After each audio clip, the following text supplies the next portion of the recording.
entonces me voy.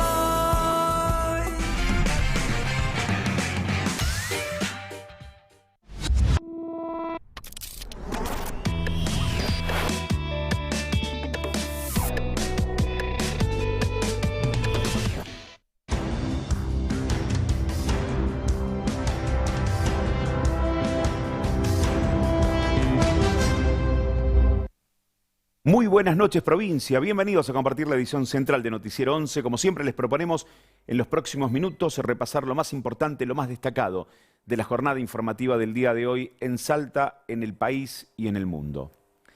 Recuerdan que hace algunos días atrás hemos comentado y mostrado aquella tremenda imagen que se daba en la alcaidía central de nuestra ciudad, en la zona norte de la ciudad de Salta, donde un incendio de grandes proporciones derivó en varias personas heridas con quemaduras de diferentes grados que fueron trasladadas al hospital San Bernardo de nuestra ciudad y también a otros nosocomios, generando una enorme preocupación. A partir de allí surgieron, por supuesto, las condiciones en las que se encontraban alojados en esta alcaidía, la situación inclusive de algunos abogados diciendo estas personas que están aquí están siendo investigadas, en la mayoría de los casos no están condenadas, están en un proceso y tienen esa presunción de inocencia.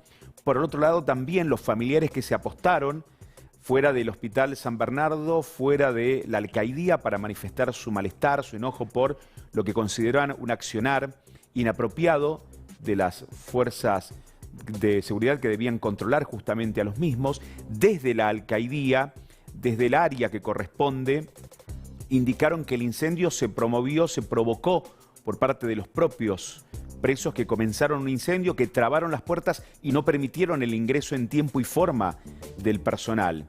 Pero claro, esto pasó a segundo plano en las últimas horas porque se confirmó durante el fin de semana el fallecimiento de uno de los presos, uno de los hombres que estaba siendo asistido en el hospital San Bernardo. Por supuesto que con esta información cambia la esencia de la información, nos volvemos a centrar en este caso que hace algunos días atrás generó una enorme preocupación en familiares.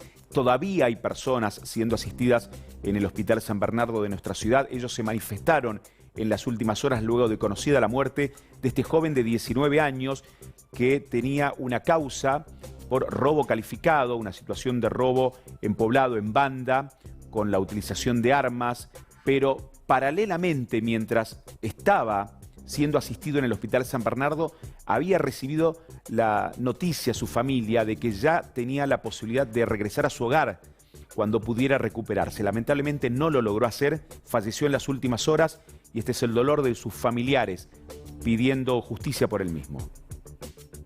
Un dolor grande, que se fue, Ezequiel se fue por las causas de la herida que sufrió por las quemaduras y todo lo que pasó y queremos justicia por lo que él le pasó, porque él no fue que se quemó por él mismo, a él lo dejaron que se queme porque hubieran hecho algo para salvarle, para sacarle a todos los chicos que se estaban quemando y no hicieron nada. Y queremos justicia por eso, porque hoy por hoy podemos decir que él falleció hoy día, o sea, falleció ayer acá en el hospital, de toda la que luchó del 26 de octubre que pasó todo, él la luchaba y ya su cuerpo ya no pudo más, él ya no pudo soportar tanto dolor y seguir luchando. ¿Te contaron qué fue lo que pasó, por lo menos, sabes algo? No, me están llegando muchas versiones ya de chicos que estuvieron ahí, familiares también que ya saben por qué, porque se enteraron que falleció mi sobrino y me buscaron y me están llegando informaciones de gente que se acerca, me buscan por otros lados y me dicen que van a declarar, que saben cómo fue y que los responsables son los que estaban ahí, que son los de los guardiacárceles, que no hicieron nada. Hay también tema de bomberos, porque ellos no tenían matafuego, no tenían nada, que fue por una remera, pero lo mismo guardiacárcel fue que quitaron la remera y le dieron a los otros presos para que empiece todo esto. Él estaría en libertad ya. Él estaba con pedido de libertad, que el juez todavía no lo firmaba. Antes que pase todo esto, estábamos esperando, el defensor había hecho pedido de libertad 2 veces y no le firmaba el juez. Y el 26 de octubre fue cuando firmó recién, cuando él estaba acá en el hospital. ¿Tiene familia? Mi sobrina, que es la mujer, y el bebé de 1 año y 3 meses que quedó. Bueno, seguramente va a pedir justicia también, ¿no? ¿Tu bebé qué edad tiene? Tiene 1 año y 3 meses y sí pido justicia, ¿no? Porque mi hijo se quedó sin un padre y su papá era todo para Jaciel y igual que mi hijo también era todo para él y bueno, pido justicia porque que paguen todo lo que los penitenciarios, todo ellos tienen que pagar porque ellos en ningún momento apagaron el fuego y dejaron que se incendien allá adentro y mi pareja ahora no está con nosotros y ellos tienen que pagar por todo esto. Y otra que ellos no tenían matafuego, ellos entraban con balde a apagar el fuego y ellos tienen que pagar por todo esto porque ellos tenían que tener matafuego, tenían que dejar que los bomberos entren también. Ellos en ningún momento dejaron que los bomberos entren. Tienen la culpa ellos. Ellos tienen la culpa. Yo quiero justicia, que se haga justicia por todo. Pido justicia porque hoy mi suegro se quedó sin su hijo, único hijo varón. Mi hijo se quedó sin su padre y yo sin él. Y pido justicia por todo esto. No me voy a quedar, no me voy a quedar. Yo voy a luchar hasta el último, que se haga justicia por todo esto. Lo que estamos aguardando por estas horas es qué medidas se van a tomar, no solamente en la alcaidía de nuestra ciudad, sino también en las comisarías del interior, en las unidades carcelarias. Recordemos que hay denuncias fundamentalmente de una sobrepoblación penal, una situación que viene ya de muchos años, no solamente en nuestra ciudad, en toda la provincia, en el país. Hay una situación que se vio muy grave en las últimas horas en Ecuador, donde murieron más de 30 reclusos, justamente un incendio que se provocó allí en este país. Y esta situación amerita inmediatamente medidas que seguramente se irán a conocer en las próximas horas, mientras estamos aguardando que se anuncien las mismas.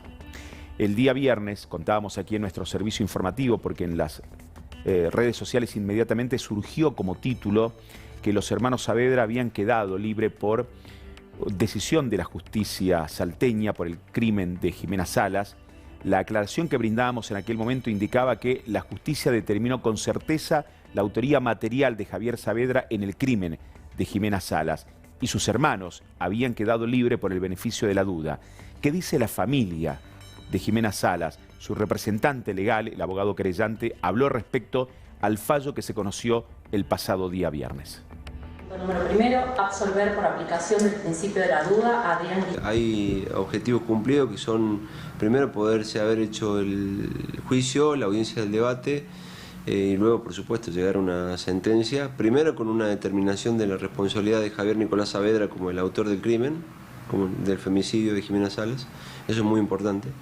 Y bueno, después la absolución de los otros dos hermanos por el beneficio de la duda, tiene que ver con un criterio que el tribunal, cuya sentencia se respeta, habrá considerado que no alcanzaban las pruebas, que tienen que ser contundentes y fehacientes, tiene que haber una certeza absoluta para poder condenar a alguien, y por eso se los absuelve.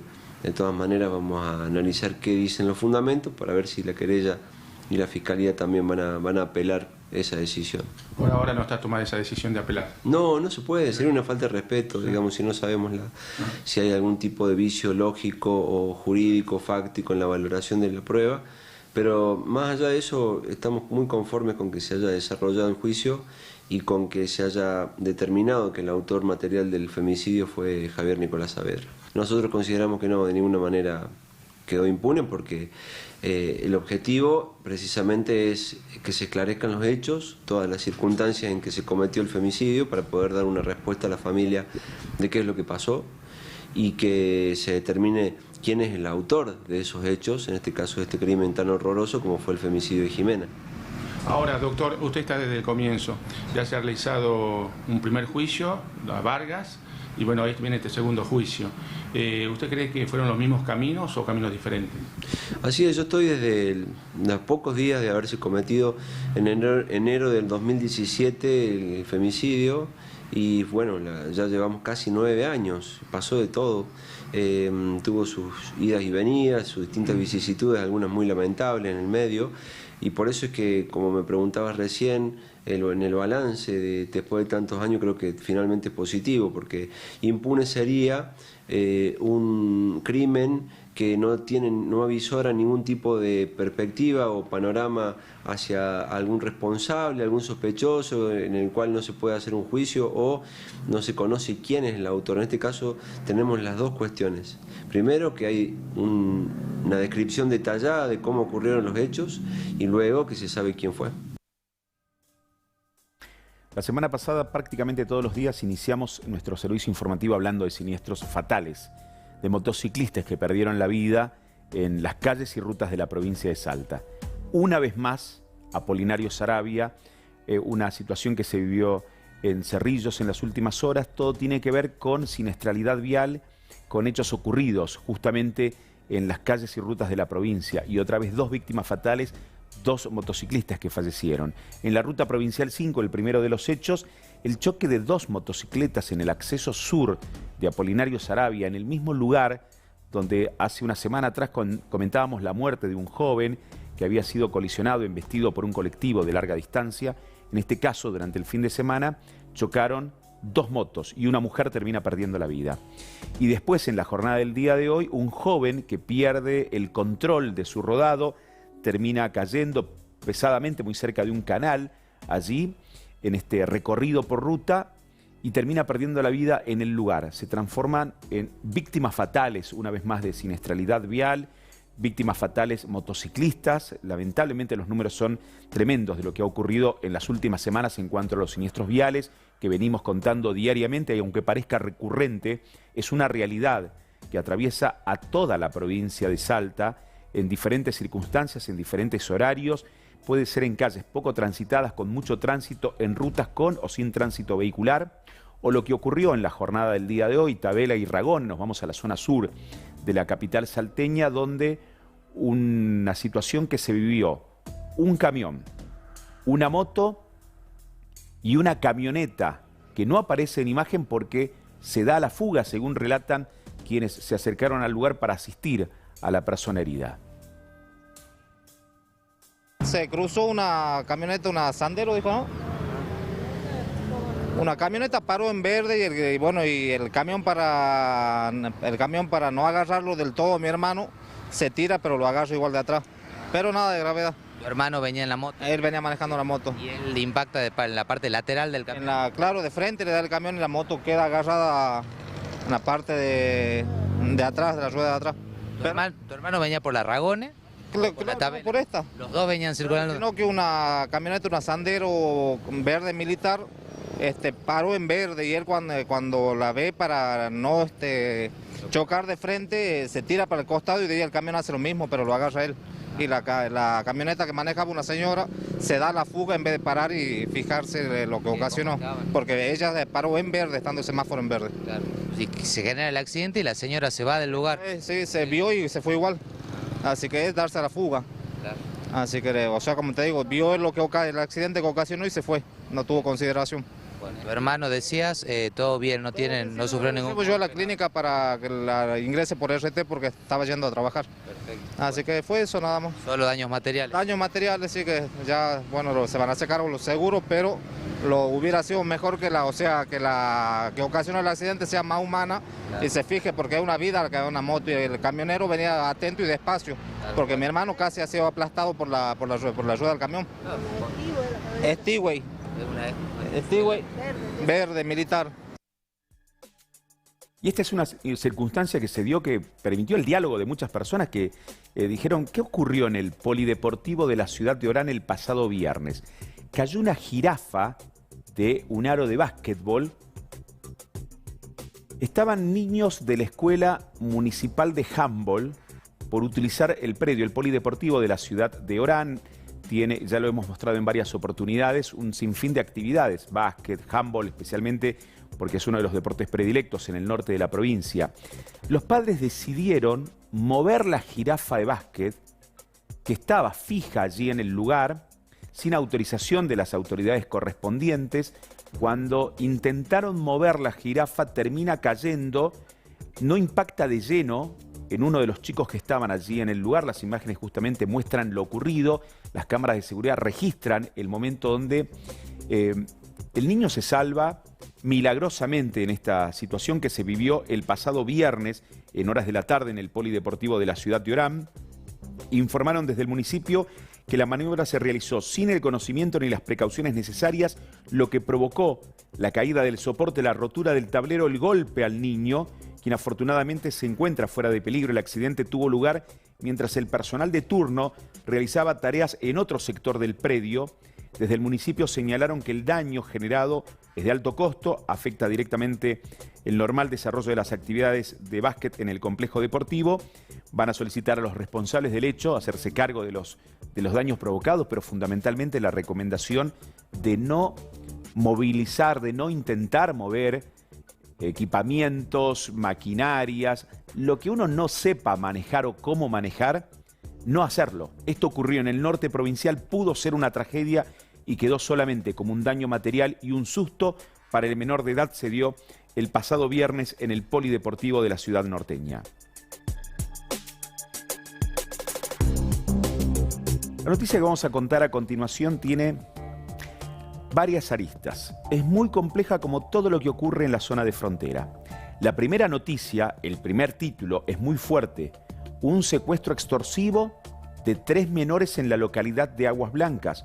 Una madre que tiene que pagar $5.000 para que sus hijos vuelvan a su hogar. Esta es la localidad de Aguas Blancas. Esta es la zona fronteriza, la zona que conocemos como el comercio habitualmente. Por un lado sabemos que es una zona muy compleja, es una zona muy difícil, que tiene recónditos lugares por donde llevar una información. Desde un exintendente procesado por un caso de sicariato, pasando por toda la informalidad. Una mujer denuncia que su hijo le escribe un mensaje de WhatsApp, le brinda ubicación más o menos por dónde lo habían secuestrado, pero a esto se suma otra cuestión.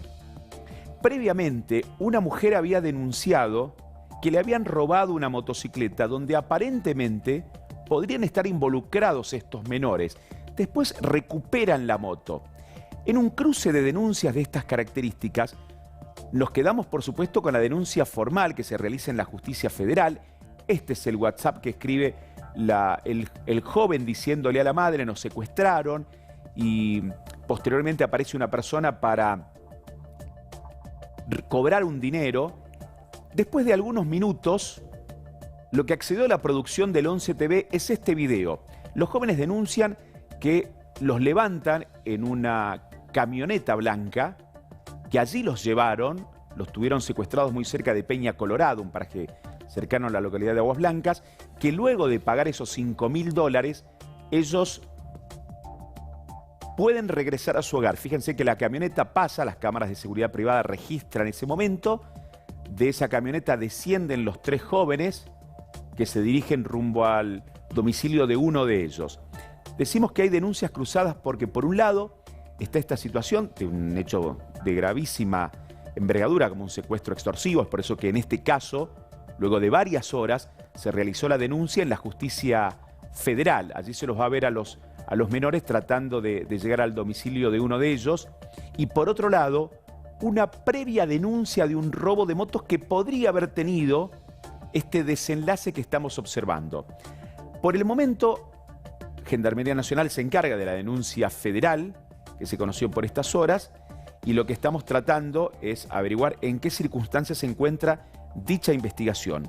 Reiteramos, es un tema de mucha sensibilidad cuando hablamos de la zona fronteriza, por eso contamos la denuncia federal que existe, pero también asociamos con la otra causa que se está investigando, que paralelamente podría unirse con esta denuncia de secuestro extorsivo que se conoció en la zona de frontera.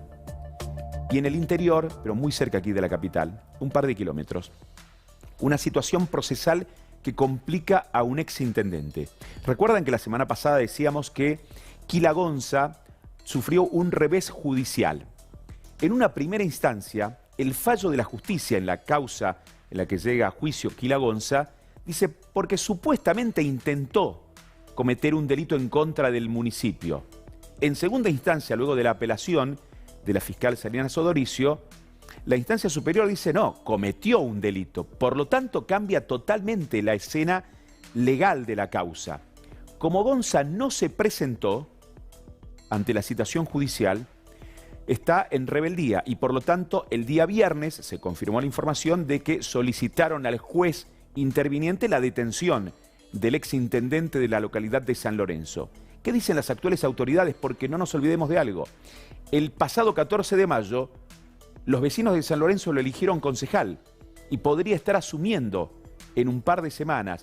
Mientras tiene que dirimir esta situación judicial, Gonza fue electo por el voto popular para asumir en diciembre.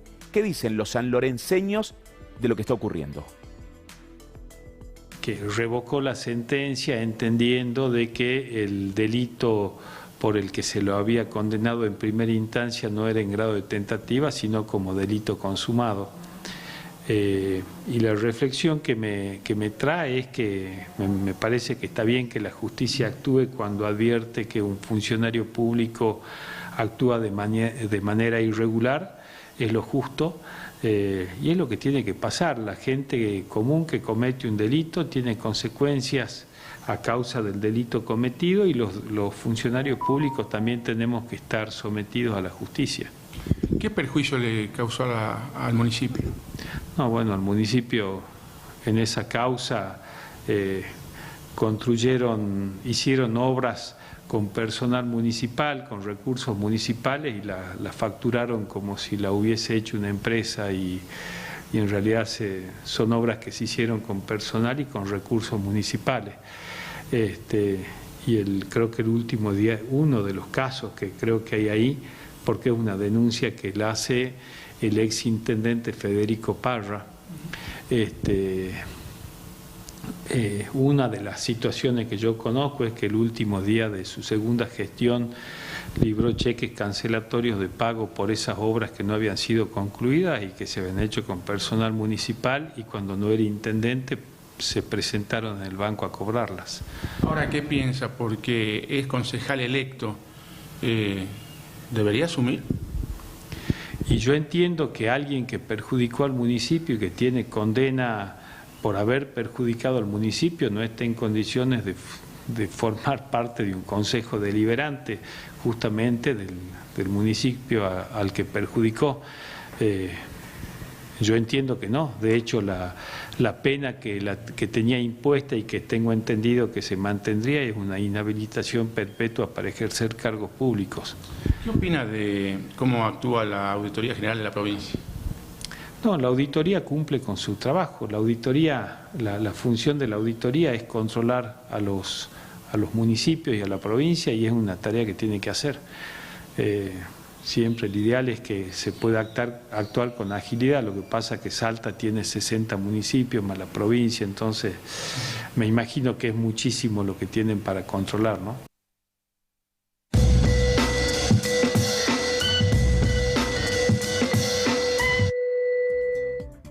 Hoy y mañana el INDEC no va a dar a conocer estadísticas porque el miércoles se conocerá el IPC del último mes.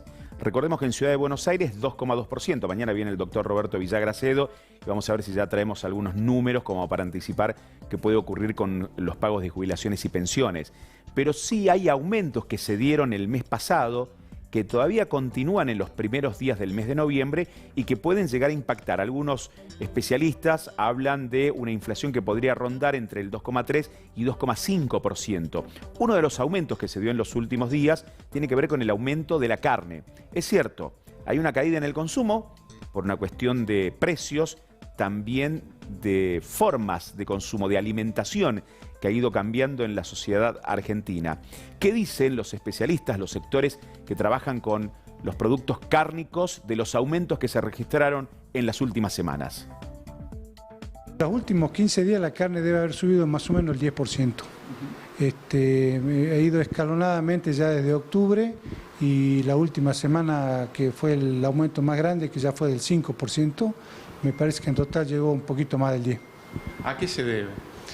Mira, principalmente creo que son me parece que la exportación empezó a influir en el mercado de Hacienda, y la demanda, bueno, se hizo más fuerte, y también hay que sumar una situación de climatológica en Buenos Aires. Hubo en la cuenca del Salado una inundación, no se pudo sacar hacienda, eso también estuvo restringiendo la oferta, así que bueno, nos hemos dado con una exportación que estaba buscando más carne con menos hacienda en el mercado. Se vienen las fiestas, bueno, seguramente esto va a impactar más, ¿no? Va a seguir subiendo. Sí, habría que ver hasta dónde, porque el consumo está bastante alicaído. Seguimos con una baja de venta de más o menos el 10-15% respecto al año pasado, al anterior. El año pasado ya tuvimos una baja de venta. Ahora no creo que soporte mucho más un aumento de precio, porque está el consumo muy deprimido. Ahora la mayor exportación se viene de Estados Unidos, ¿no? No, lo de Estados Unidos todavía no impactó. A Estados Unidos se le están mandando más o menos 20.000 toneladas por año, y el acuerdo era pasarlo a 80.000 toneladas, pero eso todavía no está impactando. Lo que está impactando son otros negocios de exportación que ya se habían venido trabajando el año pasado. Se está trabajando terceros países, lo que era Israel, se está trabajando Vietnam. Hay mucha demanda. Bueno, sabemos que la carne argentina es muy buena y que siempre tiene buena aceptación en el mundo. Vamos a ver qué pasa con las fiestas de fin de año, y vamos a ver qué pasa desde enero, que de 20.000 toneladas pasa a 80.000 toneladas, recordemos, de carne que va a exportar nuestro país a Estados Unidos. Ayer, a propósito, el presidente Javier Milei volvió a agradecer a Donald Trump las gestiones. Pese a que se amplíe el cupo, Argentina no tendrá que pagar los productores más gravámenes a la carne que exporta a los Estados Unidos. Pero claro, uno se queda con el día a día, con la compra, con el precio, con los productos. Y también surge que el próximo día miércoles, además del IPC, como fue la inflación del mes pasado, canasta básica alimentaria y canasta básica total, también se conocerán datos de salarios en la República Argentina, con toda la polémica que eso ha generado. Para el INDEC, los salarios en la Argentina le han ganado, y por un margen muy importante, a la inflación, cosa que muchísimos trabajadores no vimos en la realidad, en la práctica. Y hay sectores que están planteando: si vienen aumentando los precios de los productos que vendemos, ¿cuándo nos aumentan a nosotros? ¿Quiénes son los sectores que se dedican a la venta de combustibles? ¿Recuerdan que el viernes contamos a qué precio se fueron los combustibles en la capital salteña? El Sindicato de Obreros de Estaciones de Servicio, Garage y Playas de Estacionamiento de La Pampa, Entre Ríos, Corrientes, Salta, Jujuy y Santiago del Estero emitieron un comunicado en el que expresan su profunda preocupación por la falta de avances en las negociaciones paritarias que llevan adelante a través de la Federación de Obreros y Empleados de Estaciones de Servicio, entidad sindical de segundo grado a la que se encuentran adheridos. Según se consigna, en las reuniones paritarias se vienen reclamando una urgente recomposición salarial acorde a los índices de inflación registrados desde mayo de este año, última fecha en la que se otorgó un aumento al sector. Además, buscan la actualización del convenio colectivo de trabajo con el objetivo de lograr el reconocimiento de derechos largamente postergados, como una remuneración especial por tareas realizadas los sábados por la tarde y los días domingos, y ajustes proporcionales al incremento de precios de los combustibles. Los representantes sindicales destacaron que desde el último acuerdo salarial, allá por mayo, la inflación acumulada llega casi al 10%, mientras que el precio promedio de los combustibles subió un 26%, dicen, con una inflación del 9%, y combustibles que aumentaron al 26%. ¿Por qué desde mayo hasta ahora no nos actualizan los salarios? Y están esperando que avance la negociación salarial que tienen con el sector.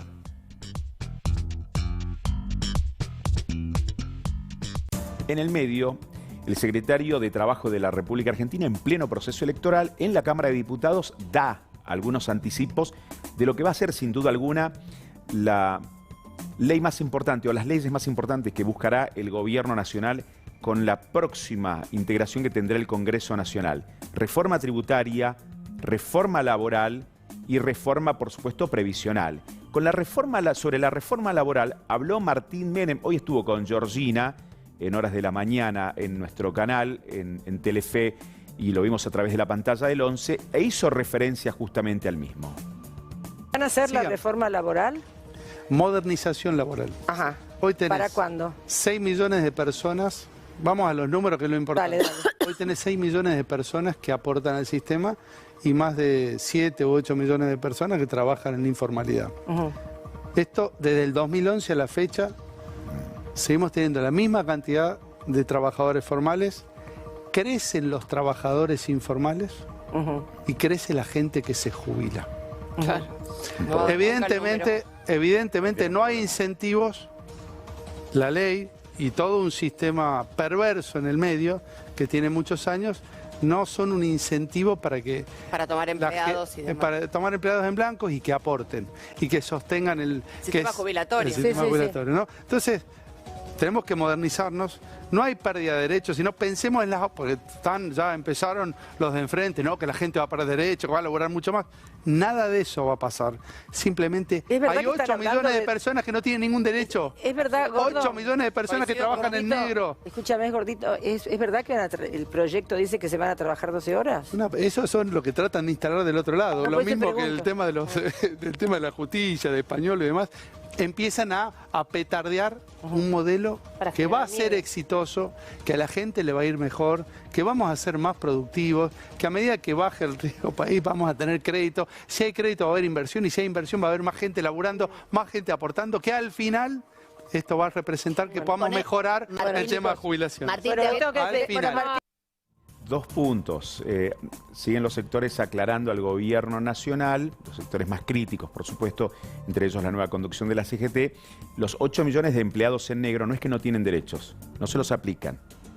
Y con respecto a Españolo, que lo cita allí Martín Menem, es porque ahora la defensa de Españolo cambió el eje de la defensa, indicando que hubo una manipulación y que la inteligencia artificial generó aquellos audios de Españolo, recuerdan, que hablaba de las coimas del 3% que iban para el Ejecutivo Nacional. Esa causa continúa en proceso y a eso hacía referencia el presidente de la Cámara de Diputados, Martín Menem. Martín Yarlora es el gobernador de la provincia de Córdoba y uno de los que se expresó en las últimas horas también sobre la reforma o modernización laboral que va a proponer el gobierno nacional en los próximos meses. Hay millones de argentinos trabajando en comercios chiquitos, MIPYMES, que están trabajando en la informalidad. Y que esos empresarios no son malos empresarios, sino que quieren formalizarlos, pero no tienen las condiciones. Hay que generarle las condiciones a las empresas pymes para formalizar la cantidad de empleados que hoy están en negro y poderlos pasar a tener aportes jubilatorios, a poder tener cobertura de salud, y que hoy, bajo esta reglamentación, claramente no pueden. Ahora, ese es un tema. Después, cuando querés meter todos los temas o ir en contra de los derechos laborales adquiridos, ahí no cuenten con nuestro apoyo. Y la discusión que se está dando en el Congreso Nacional, pero que comienza a trasladarse a provincia y municipios, tiene que ver con el presupuesto del próximo año.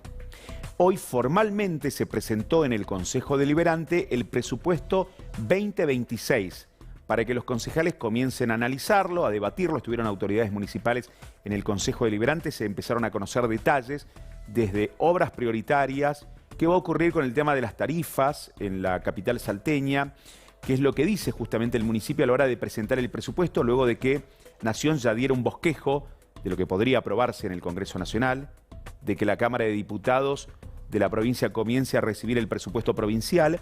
Se realizó en el recinto la presentación del proyecto de ordenanza del presupuesto 2026.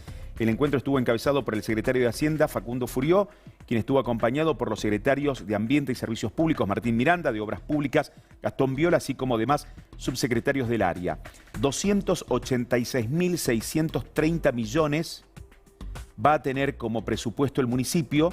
Durante la exposición se detallaron los lineamientos generales, el destino de los recursos y las principales obras planificadas. Se abordaron proyecciones económicas y financieras, las fuentes de financiamiento y los criterios de ejecución presupuestaria. Además, se brindó información sobre el proyecto de ordenanza tributaria anual 2026, destacando que se van a mantener los parámetros establecidos para su elaboración en 2025, incorporando una reducción de impuestos y la simplificación de tasas en la capital salteña. Se prevé que los expedientes continúen siendo analizados el próximo día jueves. Desde las 10 de la mañana, los concejales comienzan a analizar el presupuesto 2026. y lo que ya se formalizó y se conoció en realidad es que el próximo día jueves ingresará a la Cámara de Diputados el presupuesto del próximo año para la provincia. Ya lo había confirmado Divasur, el ministro de Economía y Servicios Públicos, que el proyecto de presupuesto provincial alcanzará los 3,7 billones de pesos. Esto es lo que va a ingresar a la Cámara de Diputados para que comiencen con su análisis. Está en la etapa final de la elaboración, están afinando los últimos números luego de haberse reunido con diputados, senadores, intendentes.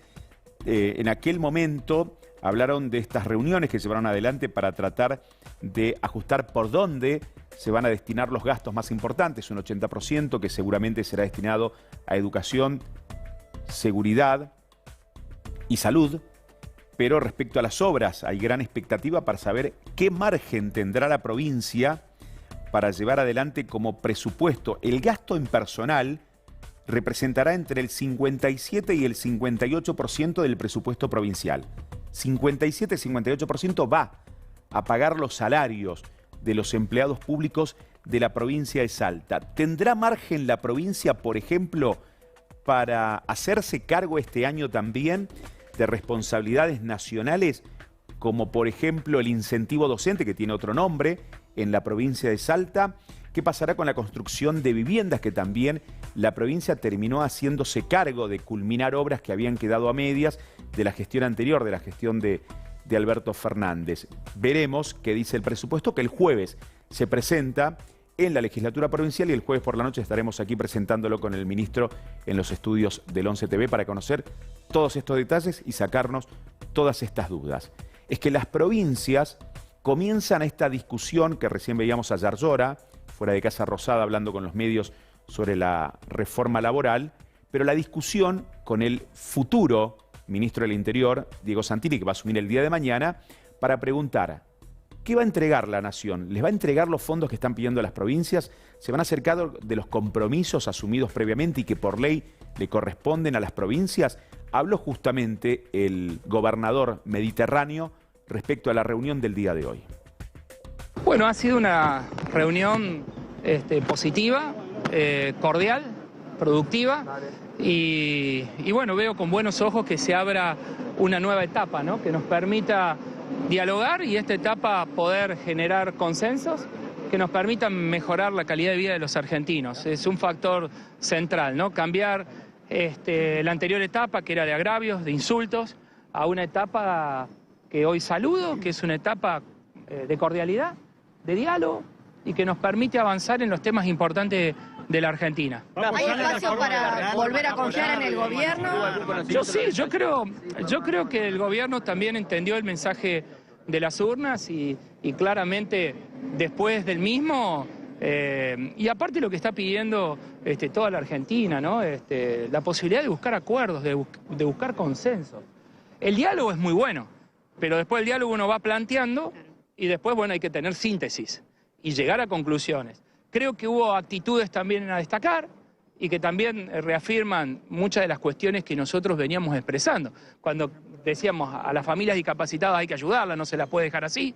El gobierno después de la elección envió recursos, nosotros en Córdoba lo hacíamos, o lo del Garrahan. Bueno, creo que si hay un cambio de actitud y se puede hacer un presupuesto en donde vayamos confiando en el crecimiento también, ¿no? Se prevé un crecimiento del 6%.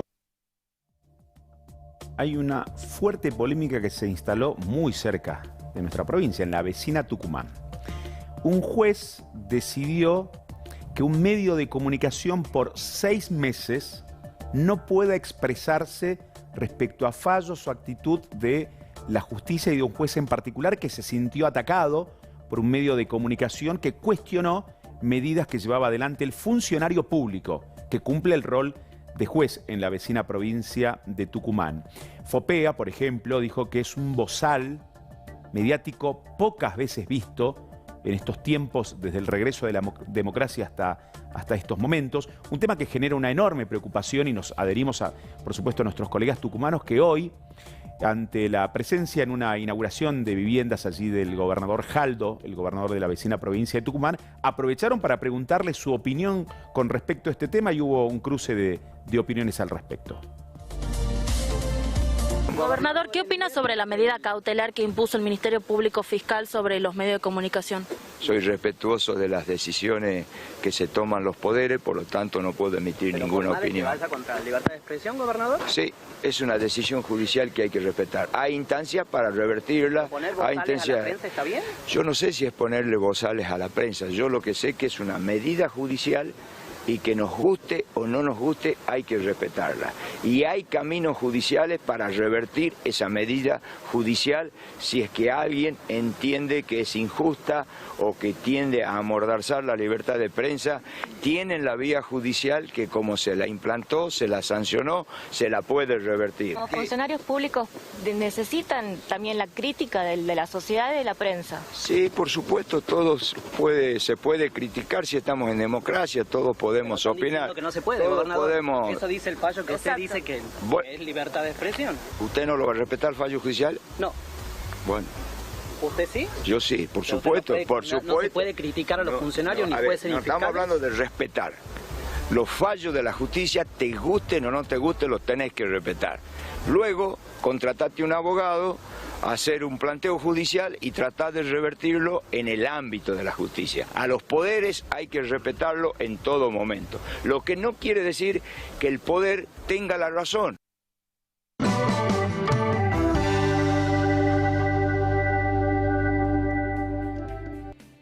Comenzó el pago correspondiente de jubilaciones y pensiones y continúa de esta manera.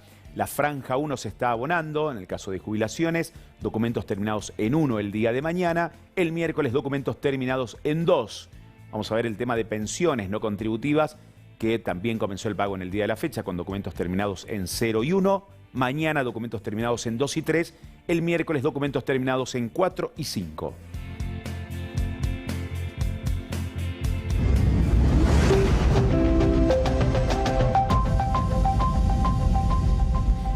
Bueno, todo el mundo pregunta qué va a pasar con el tiempo al final, porque anunciaban que iba a salir el sol, que se ponía lindo, que la primavera finalmente llegaba. Le mandamos un beso muy grande para Maxi Vides, que hoy está cumpliendo sus jóvenes 21 años, ya tiene mayoría absoluta de edad, así que con toda esa responsabilidad tiene que preparar el asado, no prepara el asado, llueve, no llueve.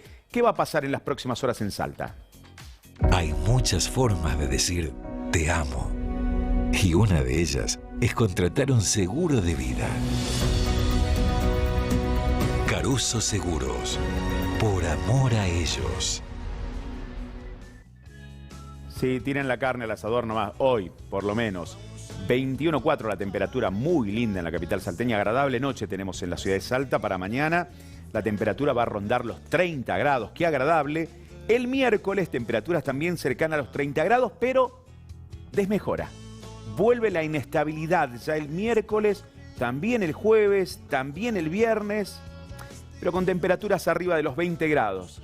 Nada de andar sacando el camperón, que parece que lo mandamos a descansar hasta la temporada que viene. Pausa y cuando regresemos más información en la pantalla del 11.